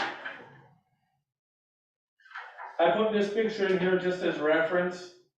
If people happen to notice a parking lot that's barricaded off like this and they're wondering why, it's because we are gonna plow an overnight parking lot and we're patiently waiting for compliance on the no parking. So it will have barricades, and we usually set them up for 48 hours in advance. We will have no signage, no parking signage and barricades. Unfortunately, usually we have to tow a car too that's inhibiting our process, but this picture isn't as bad as some of them. Just general stats.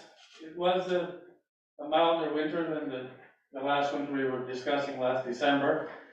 There were only 7 full plow days that went off without a hitch. We had 3 scheduled full plows that we couldn't execute fully due to a staff shortage, and they were all in basically the second half of December due to staff vacation and maybe not as high of an uptake in overtime.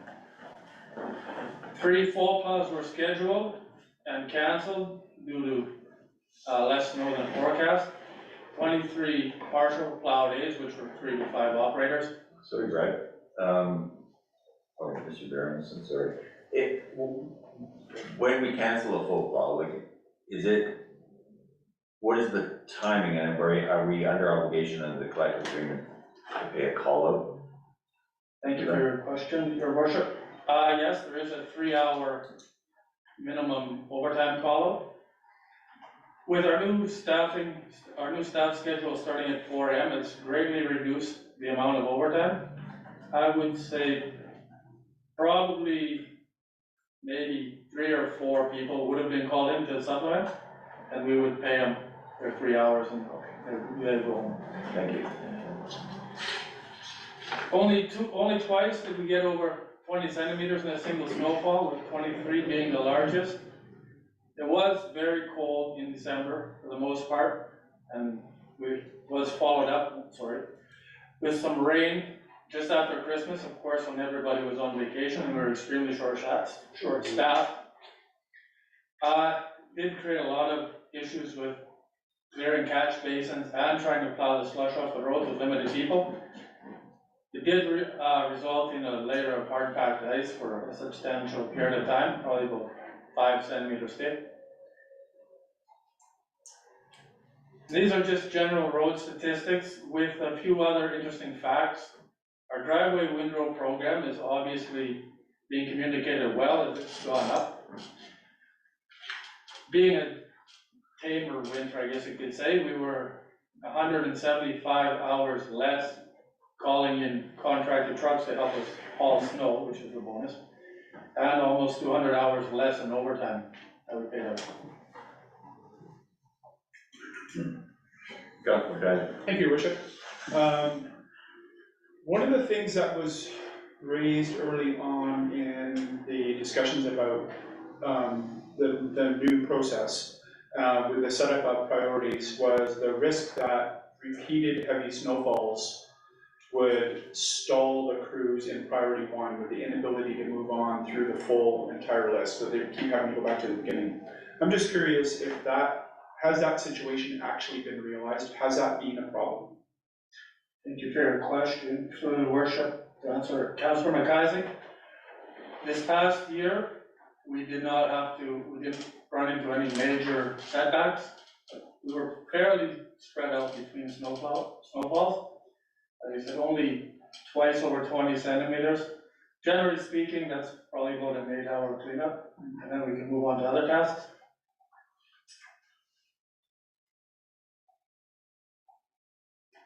The title indicates something negative, but our accidents are trending in a positive direction. We had about a 60% reduction over the year before. We only had 4 this past year that we were accepted guild for. So we are trending in a positive direction. I'm not sure that, I like the way you phrased that.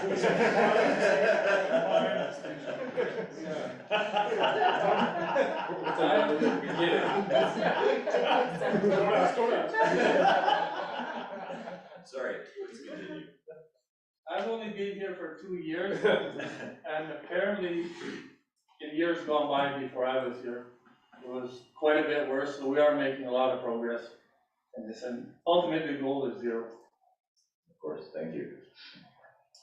West Fernie, like I said, it was our first year that we actually actioned the contract. It went fairly well. There wasn't a lot of complaints about how West Fernie was plowed overall. There were some things I noticed, and we met with him at the end of the year to discuss a few areas of improvement. I believe we budgeted for 115,000, and that is going to be the total after it's all said and done. That being said, I'm sorry, and so you met with who, the residents? no, Foothills, Foothills, okay. just to have a winter debrief with them. Okay, thank you. 102,000 for, it was a tame year. I mean, if we had a couple more full plows, then we would have been over budget. It's over $3,000 a day for a full plow. Yeah, sounds around it. Thanks, Your Worship. Just wondering, how many full plows were in 20, 21, 22? And 12. 12, you said? I just picked a random number. Oh, But I feel like it was like 12, okay. some number like that, 12 or 15. Through your worship, to answer Councillor Ramanus' question, I believe it was 17. Yes. 17, okay. Just off the top of my head. Yeah, that sounds accurate, yeah. And the year before? Oh, no, it was 12 before New Year's. Yeah. It was like 12. I would have to check, I can't. Yeah. Right. That's what it was. It's definitely, this was the mildest year of the last, Right. well, since I've been here. So, yeah, like I said, a few more full plows and it would have been over budget. Another thing with West Fernie is it's actually more been of a hybrid effort. We have sent city crews in for RFS resolution, spot sanding or widening of roads, just because it's cheaper than paying for a full day for a contractor to go in and do an hour or 2 worth of work. And here's just a visual of West Fernie, and I provided this map with them. Request for service, this was brought up last year, and I'm sorry, I can't remember who it was, as a barometer of how the winter, or how we're doing. There was nearly 100 less this past year, and of the 178, I broke them down, 18 were actually compliments for work well done, so 160 requests for service, so down from 265, because I don't believe we had any positive ones. The year before it was a rough winter, so this is a pretty, I think this is a pretty good barometer of how the public thinks we're doing. I appreciate your candor. And the types of requests, this list is probably gonna be the same every year. Won't be a lot of change. The operational challenges probably won't change every year either. The uncovered winter sand continues to be an issue. I did track how many hours were spent, and it was 168 hours. That is strictly trying to get the sand into the truck at the beginning of the day, or get the sand out of the truck at the end of the day. It has nothing to do with how many hours were actually spent on the roads. Illegal parking, 91 tickets, which... Sorry, Mr. Johnson.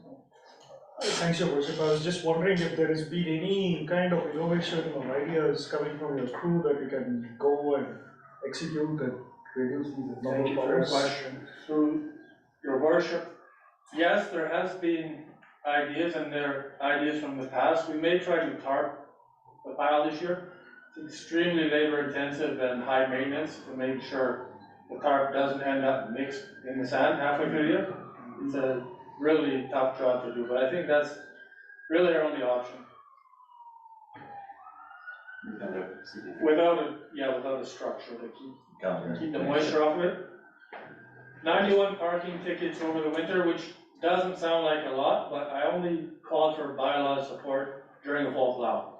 So that was only, I'm gonna interrupt you, I'm sorry. You're doing a great job, I think you really are. I'm just wondering about that 168 hours, 168.5 hours, if we can put it, is there a dollar number attached to that? there would be staff time and there would be equipment costs. The staff time is just shy of $10,000, your worship, in council. Thank you. Sorry, was it $10,000? Staff time related to That particular. winter sand and storage. Yeah, no equipment time, no damage to equipment, nothing else calculated. Just that. That's all I've got is that quick rough now. Mr. Heisler. Just my 2 cents, that equates to roughly 10 hours a week of lost plow time too, is another way to view it, rather than just a dollar amount. And sorry, do we have a sand storage solution in our project list somewhere or capital? Yes, your worship, it has been pushed. We kind of had spoken to Sparwood, who had done a sprung type structure for around 300,000, but I believe that may have been all the way back to 2017, with Lego blocks on the bottom and sprung on top. That would, solve the problem, but that keeps getting deferred by higher priority projects at the time, which was the public works building and, amplifier hall. Thank you. Something for consideration. As I mentioned, the 91 parking tickets, that was only for the 10 times I called bylaw out during the winter. So it's about 9 parking tickets an event. 14 vehicles were impounded, and that's when they're actually impeding our plows from doing a job. We will call and have them towed. Snow being placed on the roadways and the sidewalks continues to be an issue, and I'm going to show some pictures of that in a second. Hopefully it's not my show. And I would do that just for the record. And unfortunately, we do still encounter incidents of abuse to our employees when they're plowing. It happens, I would say, probably half a dozen times a winter.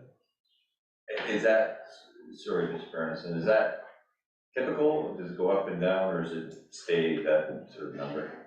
I have your worship, to answer your question, I have a pretty short history here, but I would say in my time, it's probably been fairly consistent. I can't speak. Mr. Heisler? Yeah, going back to 2016, 6 to 8 more severe incidents is pretty common. Okay, Councilor Shoesmith. Your worship, the staff, is that, is it repeat people? Is it the same handful of angry people all the time? Like, is it one guy that just? We have a handful of common faces, yes. Okay. There are a few, and I'm sure there are a few every year. So like I said, a few pictures. This is the sand. I tried to take a picture to illustrate the biggest hazard. And you can see here that it's actually overhanging. This is frozen solid, so they're digging sand to load the trucks here. And this is higher than any of our equipment can reach. So the only way for it to come down is it has to fall. And here's a better picture. You can actually see the line of different texture in the sand.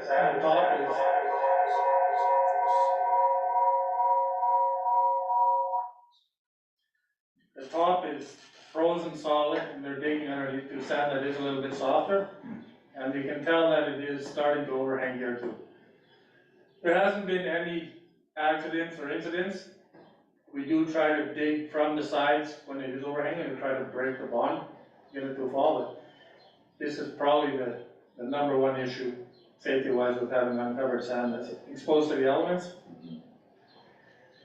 Here's a picture of something that some people view as normal. This would look as a project or a work in progress here, but this was the completed product. I didn't really take a good angle to show. It's about half of the road piled with snow that this homeowner had piled up. And he was clearing out his parking spaces. And we're left to, well, first we sourced bylaw to come deal with it, but to make the road safe, it's up to city crews to come attend and make sure the citizens have a road to drive down. And here's another picture. Obviously, this is right across the street. The road has been plowed, and a parking lot contractor has left us a pile to haul away at our convenience. So this goes on, around town it goes on a lot. I definitely lean on bylaw a lot to try to get these things sorted out, but it's a big problem and we're working on it. And this isn't a good picture, but I put it in there to kind of demonstrate people shoveling their sidewalks after we've center plowed. So this road is Second Avenue, it's ready for the windrow to become, the crews to come remove the windrow. And the businesses have gone and shoveled their sidewalk back into the gutter. This is what creates the hard packed layers of ice in the gutter and drainage issues. We asked them through a lot of communication that if there is a center windrow, we don't mind them shoveling their sidewalk off, but to put it in the center windrow and we'll haul it away. This is kind of the thing we're trying to get people away from doing. And many conversations throughout the winter, people in the app. Like snow on the roads is another project we're trying to create a better behavior for, but it's ongoing. It's probably not an easy solution either. And we'll end with accomplishments. We'll end on a high note because from what I heard, most of the town was happy with the service they received. There'll always be a few vocal people who aren't, but overall I think this winter went much better than the winter before. So 60% reduction in motor vehicle incidents. That can be directly tied to the third and the fourth bullet points about staff gaining more experience, more knowledge, more confidence. So our staff is fairly young, but they're fairly new. Sorry, Councilor Kelly and then Councilor McIver. I can wait for that to finish, sorry.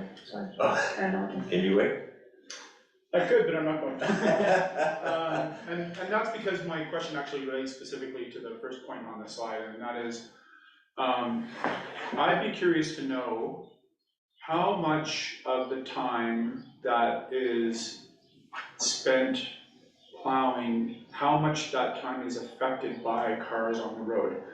Like, and what I guess what I'm getting at is, hypothetically speaking, if no one was allowed to park on the road in a residential area in the winter, how much of a reduction in snowplow clearing time would that make? Thank you for your question, to answer it through your worship.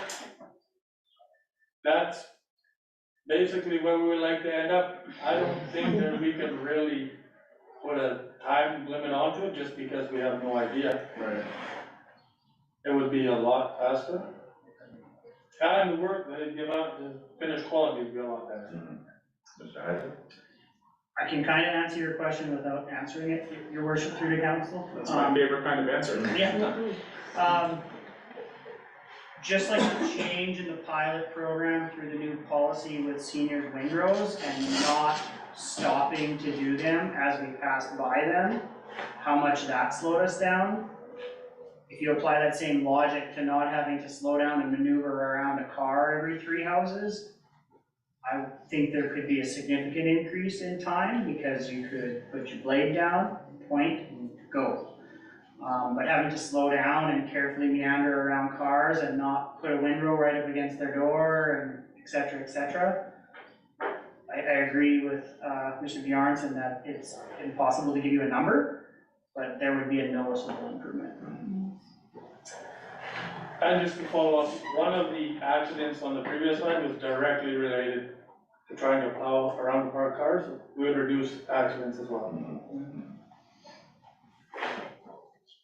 So as I said, we have a very young crew. A lot of them don't have a lot of experience, but I think we're on the right track. We're getting a lot of experience and confidence, and they're ready to go. And that would be the conclusion of my presentation. Thank you. Discussion, question, Councilor Patel. Thanks, Mayor. I just wanted to backtrack a little bit to the safety incidents. for staff, because that's very concerning to me. Would there be some benefit to having the RCMP have a chat with some of those repeat offenders? Thank you very much. And to answer through your worship, yes, the RCMP they're the authority. They're definitely, people would listen to the RCMP more than they listen to me tell them not to park on the road. Bylaw does a good job, but ultimately, people view the RCMP as the highest authority, and they would probably have the greatest pull trying to help us stop those sorts of things. Yeah, with all due respect to bylaw, I hesitate to have them put at risk as well, right? Like, Absolutely agree. Other questions, Councillor Ramdas and Councillor Mason? Thanks, Your Worship. Wondering what these complainers do in summer. They complain about other stuff. Park on the street. They're probably gearing up for the winter. Councillor Nixon? Thank you, Your Worship. Just curious, are we still using staff from other departments to fill in the gaps? Or during Your question, to answer through your worship, yes, on a full plow, we will lean on staff from other departments to get up to the 14 people we need. Streets crew only has 10 employees, so when you factor in different shifts and vacation and stuff. Any other questions, comments? Councillor Ramdas? Just to comment, Your Worship, just did the math on this, full plows, right? It's dropped by about 58% from the previous year. When you look at the overtime, it has only dropped by 27%. So I don't know what that means. I just feel like you just need to understand the drivers a little bit better going forward. Having done, absolutely, in terms of number of complaints and from my own personal experience, it was a great year. But we just have to do more work in terms of quantification. And when I say quantification in terms of ratios. Thank you for your question and your compliment. Your Worship, to answer, provide clarity. A lot of full plows, as I mentioned, we had a 3-hour overtime obligation. So when we cancel a full plow, we have to pay them 3 hours, and that adds up on the overtime hours as well. That would still not account for that. The difference. Yeah. And there's overtime for other issues too, such as drainage and. Councillor Nixon? More questions. Thank you, Worship. I just want to say that, December 27, 28, you guys pivoted so well with that rain event. I saw our staff out there past their knees in water, looking for drains. So good job to you guys. There's also, under the statistics here, it says 0 contractor hours. It's just under 7 full plows, et cetera, 0 contractor hours. And then there was 175.5 hours in 2021, 2022. So that was just for the contractors. So we did most of it in-house then for hauling the snow, or we didn't haul the snow? We did all in-house. Yeah, all right. That's. Thank you. Councillor McFadden? Thank you, Worship. Just a comment, and I've said this before, but I'm probably going to say it every time we do a debrief about this, at least for the next 4 years. And that is that what an impressive thing this was, starting from a pilot and a vision that things could be better, and working at it year after year. I have such high regard for the staff for the vision for this, that things could be better, and the forbearance of working through it, because that was really non-trivial. Our community really struggled with the changeover for a while, but the proof of the pudding is in the eating, as they say, and snowplow carrying is now better and faster and cheaper than it was before. I defy anyone, anywhere, to find other things in communities where that's happened, so Thank you. congratulations, thank you very much for all your hard work. Councillor Hamilton? And to add to that, we got 18 requests for service complimenting us. I don't think in the last 4 years, 5 years, I'm not sure we've ever had a compliment on our snow crossing. Six. Councillor Schussman. Are we sure those weren't sarcastic? To answer your question, Your Worship, we actually created an RFS category, it could be compliment or complaint, that was new this past year, so it's definitely easier for people to forward their compliments than it used to be. Councillor Ramos, and then Councillor Nixon. Thanks, Your Worship. I have one comment to make around the administrative burden here. And I'm looking at these priority kilometers, right? You got P1 about 12 kilometers, P2 18 kilometers, P4 30 kilometers, and then when you look at P3 and P5, it's just 4.5 kilometers and 2 kilometers. So does that make sense to have like 5 different categories? Couldn't you just, I don't know what the answer is, but is there a way to kind of make it more simple? That way you don't have 5 colors, you can live with just 3 colors. Thank you for your question, and to answer it through Your Worship. If we group them together into, say, 3 colors or 2 colors, there's probably areas that should be being done first that are having to wait. Because we have a great big, 2 great big silos of roads. If we have it separated, we know these 10 kilometers of the worst roads, we're gonna get done first. Rather than having, say, you might have some terrible roads, but you have 20 kilometers worth that you're giving to an operator, they're waiting, and then like hills or, like if they're hills or icy sections, it's probably best to get them done fast. That's why they're defined as they're in the policy. Councillor Nixon. Okay, last question, promise. Thank you, Worship. On a scale of 1 to 10, how important would it be to get a tow truck for the city?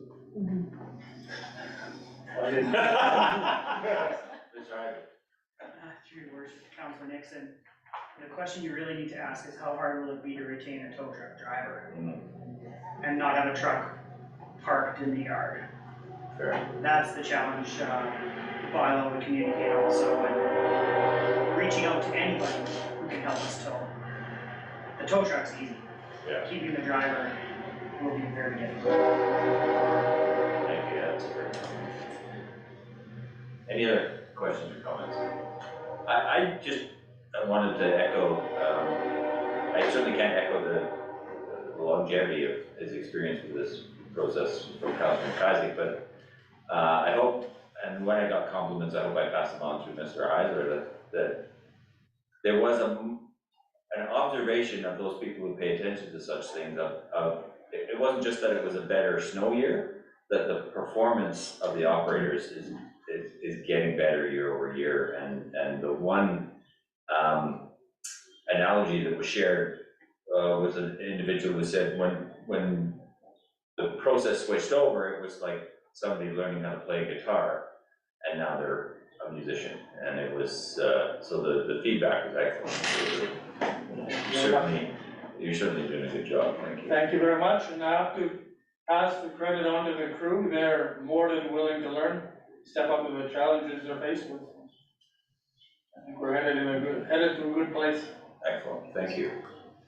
If there's no other questions, I will ask for a resolution to close, and a mover and a seconder to close under the following recommendation: the committee close the meeting to the public pursuant to section 91 sub C, labor relations or other employee relations.